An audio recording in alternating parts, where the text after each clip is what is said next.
네, 계속해서 저희가 이 산상수훈을 보고 있습니다. 예수님께서 산에서 무리들과 제자들을 가르치신 말씀, 그것이 산상수훈인데요. 이 마태복음 5장과 6장과 7장 이 세 장에 걸쳐서 이 산상수훈의 내용이 담겨 있습니다. 그리고 이 산상수훈 이 5장, 6장, 7장의 가장 가운데, 그러니까 6장 가운데에 무엇이 있는지 아십니까? 주기도문이 있습니다. 그러니까 이 산상수훈의 구조는 주기도문을 중심으로 양쪽으로 둘러싸여 있는 구조를 하고 있습니다. 그만큼 이제 주기도문이 이 산상수훈의 핵심 메시지다라고 이야기할 수 있습니다. 오늘 본문도 사실은 이제 기도에 관한 본문입니다. 계속해서 예수님은 성경에서 또 하나님은 성경에서 이 기도를 강조하고 있습니다. 6장에서도 기도에 대해서 알려주셨고, 또 오늘 본문 7장에서도 기도에 대해서 알려주시고, 성경 구석구석에 이 기도에 대해서 강조하고 있는 그 예수님의 말씀, 또 하나님의 말씀이 우리에게 들려지는 것이죠. 여러분, 기도는 상당히 중요합니다. 우리가 신앙생활에 있어서 이 기도의 시간이 너무너무 중요합니다. 신앙의 성장을 위해서 이 기도의 시간이 필요해요. 우리가 언제 신앙의 성숙을 경험하느냐, 언제 신앙의 성장을 경험하느냐, 이 기도의 시간을 통해서 우리가 신앙의 성장을 경험하는 것을 우리가 보게 됩니다. 그래서 우리가 교회 학교 아이들을 교육할 때, 그리고 우리 성도들을 신앙으로 양육할 때 반드시 빠지지 않고 들어가는 시간이 이 기도의 시간이고 기도의 훈련 시간입니다. 이 기도를 통해서 우리는 하나님과 더 가까이 나아갈 수가 있고, 이 기도를 통해서 우리가 하나님의 마음을 우리가 알 수 있고, 우리가 기도를 통해서 하나님과 긴밀한 교제를 누릴 수가 있는 것이죠. 우리가 남자와 여자가 우리가 교제를 할 때 자주 만나는 것이 중요하지 않겠습니까? 자주 만나고 자주 데이트하고 그 시간을 통해서 서로에 대해서 알아가고 서로의 마음을 알아가는 시간이 굉장히 중요한 것처럼 기도는 바로 그런 시간입니다. 우리가 하나님과 만나고 교제하고 데이트하는 시간이에요. 그래서 우리가 사랑하는 사람들과의 데이트 시간을 막 기다리는 것처럼 하나님이 우리가 기도하러 나오는 그 시간을 너무나 고대하시고 기다리세요. 그래서 내가 너와 기도를 통해서 만나고 싶다. 기도를 통해서 교제하고 싶다. 그것이 우리 주님의 마음이죠. 그래서 우리는 기도를 통해서 우리의 신앙의 성숙을 이루어 갈 수 있습니다. 여러분, 우리가 기도를 왜 합니까? 기도를 하는 이유가 무엇입니까? 먼저는 우리가 필요한 것이 있고, 우리가 소원이 있고, 또 우리가 마음에 간구하는 것이 있어서 기도하겠지만, 사실 우리가 기도하는 가장 근본적인 이유는 하나님을 사랑하기 때문에 기도하는 거예요. 우리가 사랑하는 그 사람과 자꾸 만나고 싶고, 자꾸 보고 싶고, 자꾸 이야기를 나누고 싶어 하는 것처럼 우리가 하나님을 사랑하기 때문에 기도를 통해서 하나님과 만나고 교제하는 것을 우리가 원하게 되는 것이죠. 그래서 기도의 시간은 그렇게 우리에게도 너무나 소중하고, 또 하나님께서도 너무나 기뻐하는 그런 시간인 것입니다. 여러분, 기도하고 계십니까? 아무쪼록 우리가 기도하는 성도로 살아갈 수 있기를 축복합니다. 우리가 기도가 필요하다라는 것은 다 알고 있지만, 사실 우리가 필요할 때만, 우리 마음에 아쉬움이 있을 때만 사실 기도하는 것이 우리의 모습일 때가 참 많은데, 그런 것을 넘어서 하나님을 사랑하는 그 마음으로, 하나님을 더 깊이 알아가고자 하는 그 열정으로 기도의 시간을 매일매일 가지시는 우리 모두가 될 수 있기를 바랍니다. 오늘 바로 그 기도에 대한 내용을 담고 있습니다. 우리 7절 말씀 우리 다시 한번 읽어보겠습니다. 7절입니다. 시작.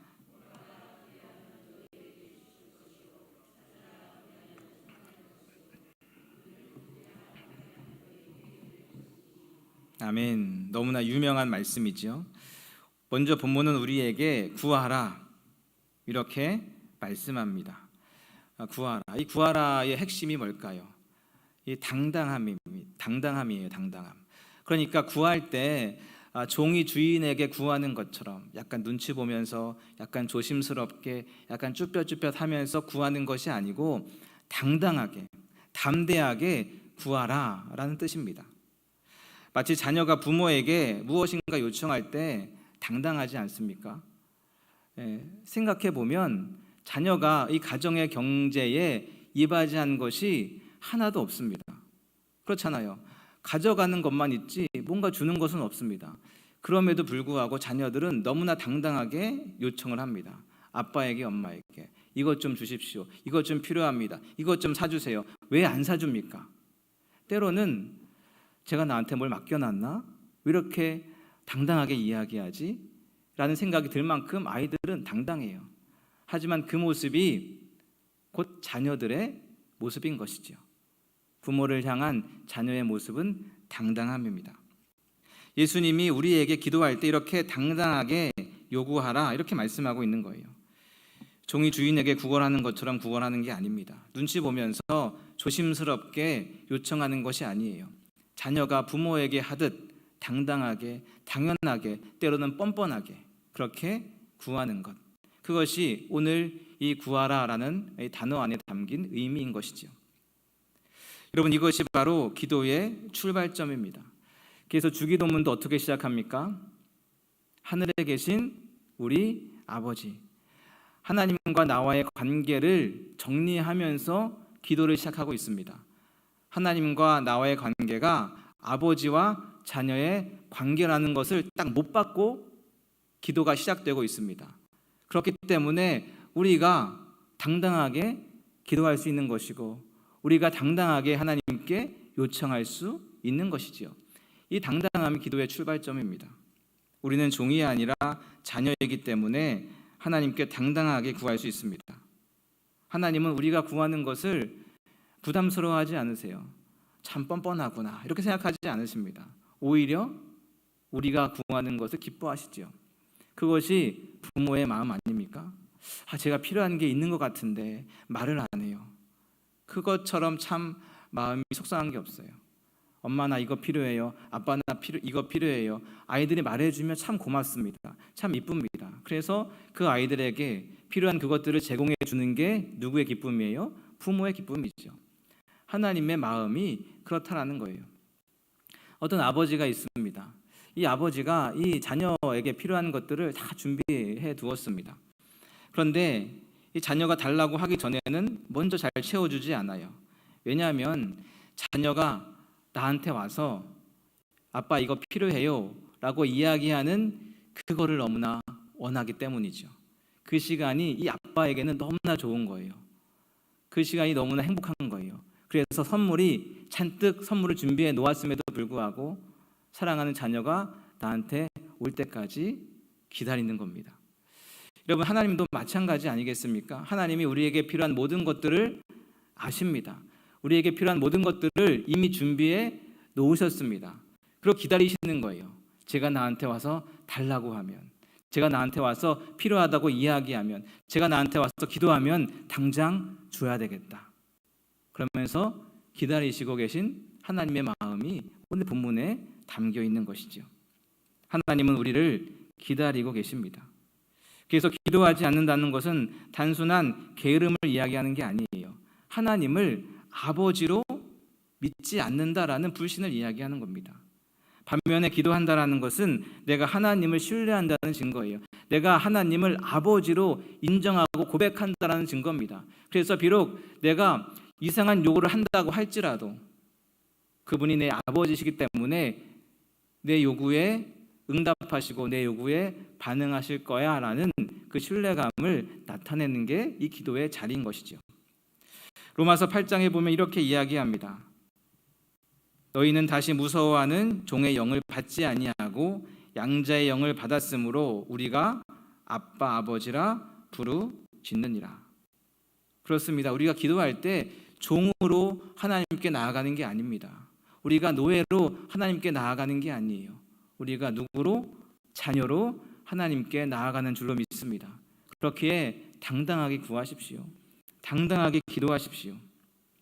그래서 예수님은 우리에게 말씀하시는 거예요. 구하라, 담대하게 구하라, 당당하게 구하라. 하나님께서 너가 구한 그것을 이루어 주실 것이다. 이렇게 말씀하시는 것이죠. 사랑하는 여러분, 혹시 지금 구하는 것을 멈추신 분이 계십니까? 아무리 구해도 응답이 없는 것 같고, 아무리 구해도 달라지는 게 없는 것처럼 느껴지고, 아무리 구해도 변화가 없는 것처럼 느껴져 구하는 것을 중단하신 분이 계신가요? 그러시다면 다시 구하십시오.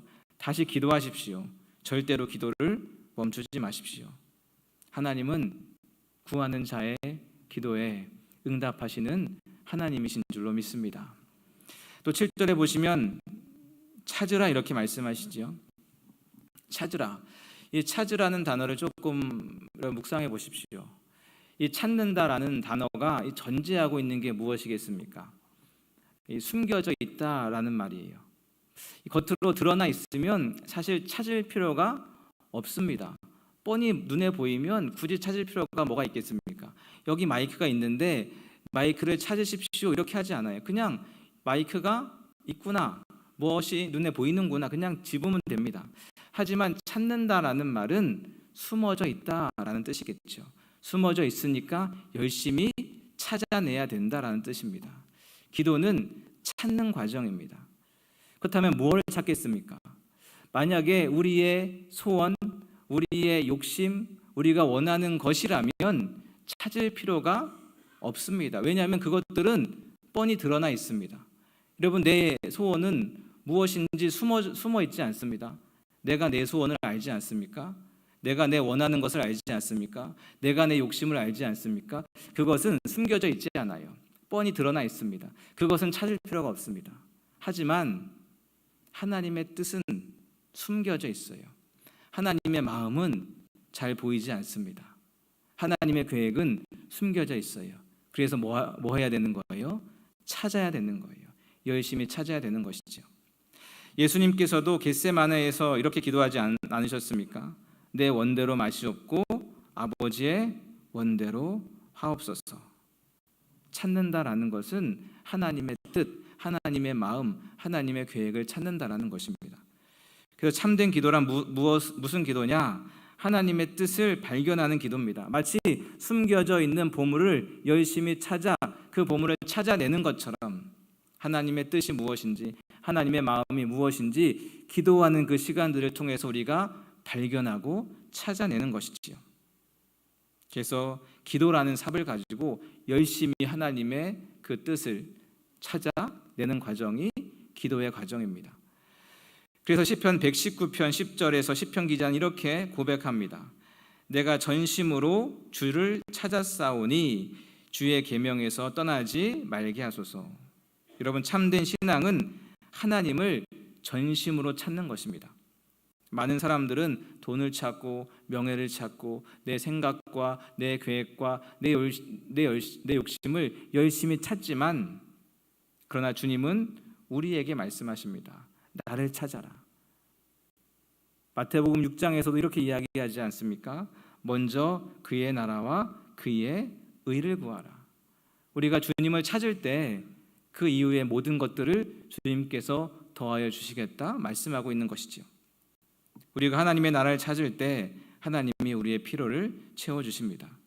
그러니까 오늘 말씀 우리에게 질문하고 있는 것입니다. 너는 무엇을 찾고 있느냐? 너의 욕심, 세상의 복을 찾고 있느냐? 아니면 하나님을 찾고 하나님의 뜻을, 하나님의 마음을 구하고 있느냐? 여러분 어떠십니까? 여러분은 무엇을 찾고 있습니까? 주님을 찾는 사람에게는 반드시 응답이 있습니다. 예레미야 29장 13절은 이렇게 우리에게 약속하고 있습니다. 너희가 온 마음으로 나를 구하면 나를 찾을 것이요 나를 만나리라. 사랑하는 여러분, 오늘 우리 인생의 가장 큰 열정은 주님을 찾는 열정이 될 수 있기를 축복합니다. 세상의 성공보다, 세상의 영광보다 하나님을 찾는 그 열정을 가지십시오. 그리고 그 만남이 바로 무엇을 통해서요? 기도를 통해서 우리 가운데 이루어지게 되는 것이죠. 또 7절에 보시면 이렇게 말씀하고 있습니다. 두드리라. 구하고 찾고 두드리라 이렇게 말씀하고 있습니다.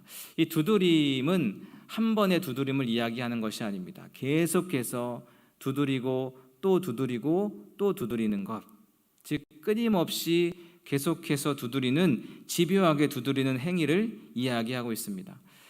그러니까 주님은 우리의 기도가 단발성의 기도가 되기를 원치 않으십니다. 한 번, 두 번 이런 기도로 끝나길 원하시는 것이 아니고 계속되는 지속적이고 끈질긴 기도가 되기를 원하시는 것이죠.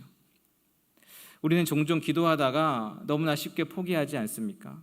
한두 번 기도해보고 안 되는구나. 하루 이틀 기도해보고 안 되는구나. 1, 2주 기도해보고 어렵구나. 한 달, 두 달 기도해보고 응답이 안 되는구나. 그러면서 기도를 접을 때가 참 많이 있습니다. 그러나 예수님은 말씀하세요. 두드리라. 계속 두드리라. 끈질기게 두드리라. 그러면 반드시 열릴 것이라고 말이죠. 이 본문의 평행 본문인 누가복음 11장에 보면 이 말씀을 설명하는 비유가 하나 나옵니다. 이 한 사람이 늦은 밤에 친구를 찾아갑니다. 그리고 떡을 얻기 위해서 열심히 문을 두드리죠. 그런데 친구는 이미 잠이 들었어요. 가족들과 함께 이미 자고 있습니다. 그럼에도 불구하고 이 사람은 열심히 두드리고 또 두드리고 또 두드립니다. 그래서 결국 그 친구가 나와서 떡을 제공해 주면서 이야기가 끝납니다. 이것이 기도의 모습이어야 된다는 것이지요. 기도의 태도라여야 된다는 것입니다. 바로 끈질김이라는 기도의 태도의 중요성을 이 비유가 이야기해 주고 있습니다. 이런 끈질긴 기도가 우리에게 주는 교훈이 있습니다. 먼저는 우리에게 인내를 가르쳐 줍니다. 끈질긴 기도는 우리가 인내하는 법을 배우게 합니다. 또 끈질긴 기도는 우리가 하나님의 때를 기다리게 하는 법을 우리에게 알려줍니다. 그리고 끈질긴 기도는 우리가 하나님의 응답하심을 신뢰할 수 있도록 만들어줍니다. 여러분, 한두 번 기도하고 그치면 그런 것들을 배울 수 없어요. 한두 번 기도하고 접으면 인내를 어떻게 배울 수 있겠습니까? 하나님의 때를 기다리는 방법을 어떻게 배울 수 있겠습니까? 응답하시는 하나님을 신뢰하는 방법을 어떻게 배울 수 있겠습니까? 하지만 우리가 끈질기게 기도하고 기도할 때 그 안에서 우리는 인내를 배우는 것이고 하나님의 그 응답하시는 그 하나님을 신뢰하는 방법을 배우는 것이고 하나님의 때를 기다리는 그 겸손함을 배우게 되는 것이죠. 그렇기에 주님은 우리에게 끈질기게 두드리라고 말씀하고 있습니다. 그러면서 8절에 보시면 다시 한번 이것을 강조하는데요. 우리 8절 말씀 우리 함께 읽겠습니다. 시작.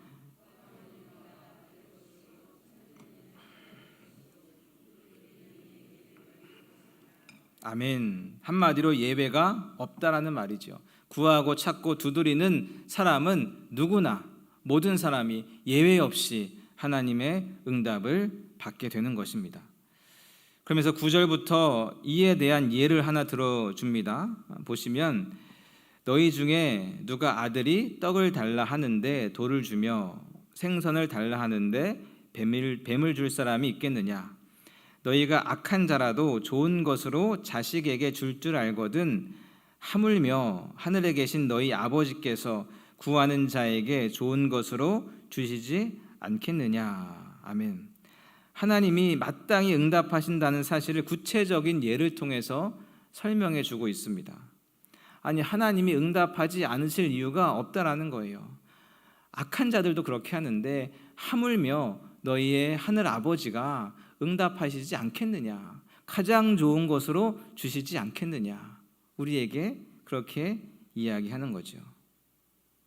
하나님 되시는 우리 아버지가 우리에게 가장 좋은 것으로 가장 좋은 때에 주신다라는 것을 예수님이 계속해서 이야기하고 있습니다. 그러니까 내가 원하는 것을 주시는 게 아니고 내가 필요한 것을 주시는 게 아니고 언제나 우리에게 가장 좋은 그것을 가장 좋은 그때에 주시는 줄로 믿습니다. 그렇기 때문에 우리에게 기도하라 이렇게 말씀하고 있는데요.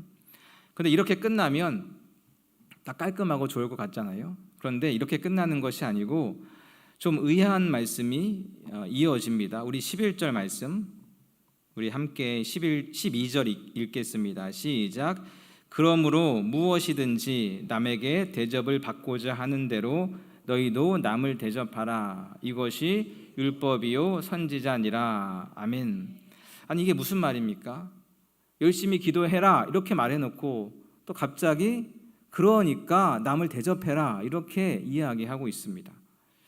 이 말이 서로 무슨 관계가 있는 것일까? 내가 열심히 구하고 열심히 찾고 열심히 두드리며 열심히 기도하는 것과 내가 남에게 먼저 대접하는 이것이 무슨 연관이 있는 것일까? 여기에는 놀라운 비밀이 담겨 있습니다. 한마디로 기도는 단순히 나의 필요를 채우는 것, 내가 원하는 것을 얻는 그것에서 멈추지 말고 더 나아가 관계의 변화로 이어져야 된다라는 것이죠. 그러니까 기도하는 사람은 자기만 채워지는 데서 끝나서는 안 됩니다. 나만을 위한 기도, 나의 배부름과 나의 문제 해결만을 위한 기도로 끝나서는 안 됩니다. 만약 그렇다면 기도는 굉장히 개인적이고 이기적인 신앙의 행동일 수밖에 없습니다.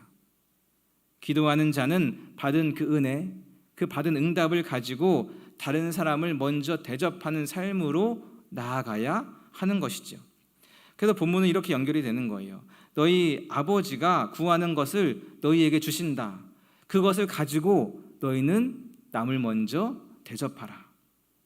이렇게 이어지는 것이죠. 즉 기도와 대접이 따로 떨어진 개념이 아닙니다. 응답과 섬김이 서로 연결된 주제입니다. 근데 솔직히 말해서 남을 이제 먼저 대접하려고 할 때 사실 그것이 결코 쉬운 일이 아닙니다. 먼저 남을 대접해야지라는 마음을 가지면 이 두 가지 장벽이 우리를 막아서지요. 먼저는 이 나라는 장벽이 막아섭니다. 아니 내가 얼마나 열심히 노력했는데, 아니 내가 지금까지 얼마나 고생하고 애썼는데 왜 내가 먼저 해야 돼? 아니 내가 나이가 많은데, 내가 연륜이 더 많은데, 내가 직분도 있는데 당연히 너가 먼저 해야지. 이런 마음이 우리의 남을 대접하려고 하는 그 마음을 막아섭니다. 또 하나는 이 상대방이라는 이 장벽이 우리를 막아서요. 아니 그 사람은 한 것이 아무것도 없는데, 그 사람은 우리가 열심히 일할 때 맨날 놀고 맨날 그렇게 시간 보내는데, 그리고 우리가 맨날 그 사람 도와주지만 한 번도 감사하다는 표현을 해본 적도 없는데, 그런데 내가 왜 그 사람에게 또 베풀어야 되나? 내가 왜 그 사람을 또 섬겨야 되나? 이런 상대방의 모습이 우리의 먼저 대접하려는 의도를 막아서게 되는 것이죠. 그래서 우리는 이 두 장벽 앞에서 좌절하며 먼저 대접하는 것에 실패하게 됩니다. 하지만 기도를 통해서 하나님이 어떤 분인지 알게 될 때, 하나님이 베푸신 은혜와 응답이 무엇인지 경험하게 될 때, 하나님의 마음과 뜻이 무엇인지 우리가 찾게 될 때 우리는 이 장벽을 넘어 남을 대접하는 삶으로 나아갈 수 있게 되는 것입니다. 하나님은 우리가 죄인 되었을 때 먼저 우리를 사랑으로 대접해 주셨습니다.